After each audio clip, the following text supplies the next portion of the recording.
گھروں کے جھگڑوں ویڈیو پہ پسند تبصرہ آئے تو کرتے ہیں، لائک شیئر انہیں حق سبسکرائب نہیں ہے۔ ضرور کریں۔ جھگڑا ہوگا گھر میں، اگر گھر ہے تو ہوگا، جہاں گھر ہے۔ کچھ لوگ کہتے ہیں ہمارے گھروں میں نہیں ہوتا، میں نے کہا میں نہیں مانتا، اس لیے کہ اس گھر میں ہوتا ہے جس گھر کو عرش بھی رشک کی نظر سے دیکھتا ہے۔ لیکن یہ بات اور ہے کہ کوئی نرم ہوتا ہے کوئی گرم ہوتا ہے، لیکن ہوتا تو سب کے یہاں ہے۔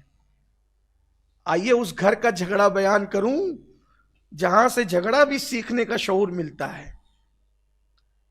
جھگڑا اس معنی میں زگ تک تک کے معنی میں، سیدنا مولائے کائنات علی کرم اللہ وجہ الکریم کی زگ ہو گئی سیدہ کائنات سیدہ فاطمہ سے۔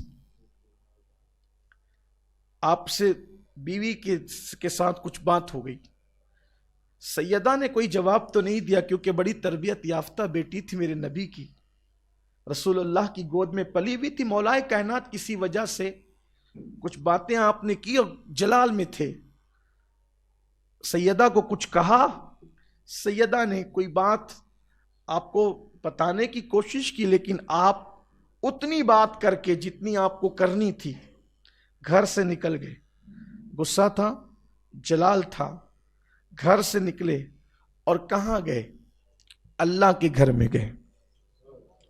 حدیث بتا رہی ہے کہ اگر گھر سے جھگڑا ہو جائے تو وہاں سے نکل کر کاروبار نہ جایا کرو، کیونکہ ایک نیا جھگڑا آپ پال سکتے ہو۔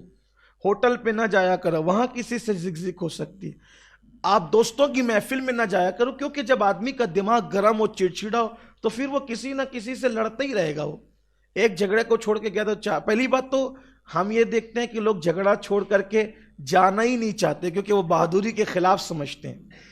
اب میں یہاں پہنچ کر کے سوچتا ہوں جو علی اتنا بڑا بہادر کہ فاتح خیبر ہو، فاتح خیبر ہو، فاتح بدر و حنین ہو، آپ کو جب غصہ آیا تو بیوی پر غصہ نکالنے کی بجائے، اتارنے کی بجائے، جو جملے کہنے تھے کہہ دیا اور نکل گئے اللہ کے گھر کی طرف۔ مطلب بہادروں کا کام بیوی کو گالیاں دینا نہیں ہے، بہادروں کا کام بیویوں کو مارنا نہیں ہے، بہادروں کا کام بیویوں کو طلاق دینا نہیں ہے، بہادروں کا کام اپنے بازوؤں کی طاقت کا اثر بیویوں پہ اتارنا نہیں ہے۔ میں ایک حدیث پڑھتا ہوں تو میری عقل دنگ رہتی ہے۔ اللہ کے رسول علیہ السلام اپنی ازواج کو اتنا چاہتے تھے کہ ایک شخص نے حضور کو دیکھا، وہ چاہت کو کہنے لگا یا رسول اللہ آپ تو بہت چاہتے ہیں اور میں تو اپنی زبان سے اپنی بیوی کو تکلیف پہنچاتا ہوں۔ اللہ کے رسول نے جو بات کہی ہے، کاش کہ لوگ حدیث پڑھتے، بہت پڑھ چکے کہانی قصوں کی کتابیں، یوٹیوب اور فیس بک پر بہت وقت ضائع کر چکے، حدیث کی طرف رجوع کرو، قرآن کی طرف۔ اللہ کے رسول علیہ السلام فرماتے ہیں جو اپنی بیوی کو اگر اپنی زبان سے بھی تکلیف پہنچا دے، اگر وہ رات بھر نماز پڑھنے والا ہو اور روزانہ ہر دن روزہ رکھنے والا ہو اور وہ کثرت قرآن مقدس کی تلاوت کرنے والا ہو کثرت کے ساتھ، اور پھر وہ حج کرنے والا ہو، پہاڑوں جیسی نیکیاں کرنے والا ہو، اگر اس نے بیوی کو اپنی زبان سے اذیت پہنچائی ہے، اللہ قیامت میں اس کی ایک نیکی بھی قبول نہیں کرے گا، رد کر دے گا اللہ تعالی۔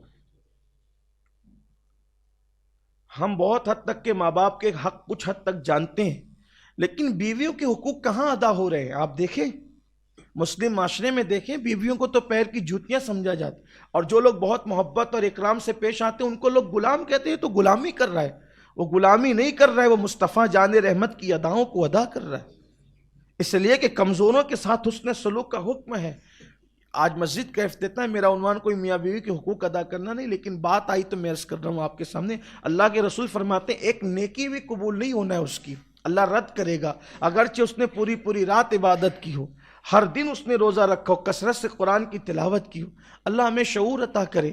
تو عرض یہ کر رہا تھا کہ آپ نے کچھ جو زگزگ ہوئی، آپ کو غصہ آیا، جب غصہ آیا تو آپ گھر میں نہیں رہے، آپ نے گھر چھوڑ دیا اور گھر چھوڑ کر کے سیدھا گئے اللہ کے گھر میں۔ جب اللہ کے رسول تشریف لائے سیدہ پاک کے گھر میں، سیدہ فاطمہ کے گھر میں، تو پوچھا کہ تیرے چچا کا بیٹا کہاں ہے؟ یہ نہیں پوچھا تمہارا شوہر کہاں ہے۔